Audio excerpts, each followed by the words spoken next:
The Duchess of Cornwall, 74, was in Jordan yesterday for the second day of her tour of the country with Prince Charles, 73. The couple's visit to the Middle Eastern nation is their first overseas engagement since the start of the COVID-19 pandemic. The royals were in the capital Amman on their second night of their trip, which was delayed from March last year. Charles and Camilla attended a centenary event to mark the founding of the Jordanian state at the Jordan Museum. On Tuesday, after arriving in the country, they were welcomed to the Al Hassaniya Palace by King Abdullah II and Queen Rania. Charles and Camilla's wedding anniversary was on April 9 of this year, marking 1 year since they tied the knot. However, the date took on a more poignant significance as it was also the day that Charles's father, Prince Philip, the Duke of Edinburgh, passed away, aged 99. On her wedding day, in 2005, Camilla was reported to have had cold feet, according to unearthed claims made in episode 1 of Netflix miniseries, The Royal Wives of Windsor. The Duchess was said to be worried about the public reception to their marriage in the wake of her and Charles's affair, according to royal biographer, Penny Junor.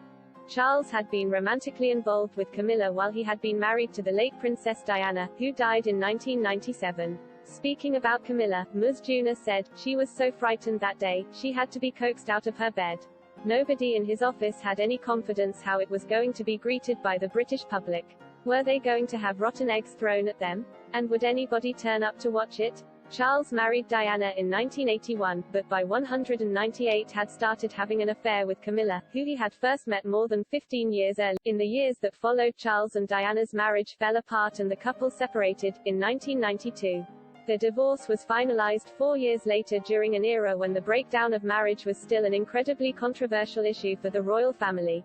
Camilla's 21-year marriage to Andrew Parker Bowles also ended in divorce, with the couple's separation agreement finalized in 1995. The historian Piers Brendan was also interviewed for the Netflix series. He claimed that the stigma attached to divorce prevented Charles's mother, the Queen, from attending his and Camilla's small wedding ceremony. He said, "For the very simple reason that they were both divorced, the Queen did not actually attend it, she attended the blessing afterwards. And that I think was probably a source of great disappointment to Charles." Ms. Junor added that despite Camilla's reported worries, her wedding day was a success. She said, "It turned out to be the most fantastic day. I think the public just felt, this man has loved this woman for so many years, why not just let her be happy? Let them be happy." The Royal Wives of Windsor is available to stream on Netflix.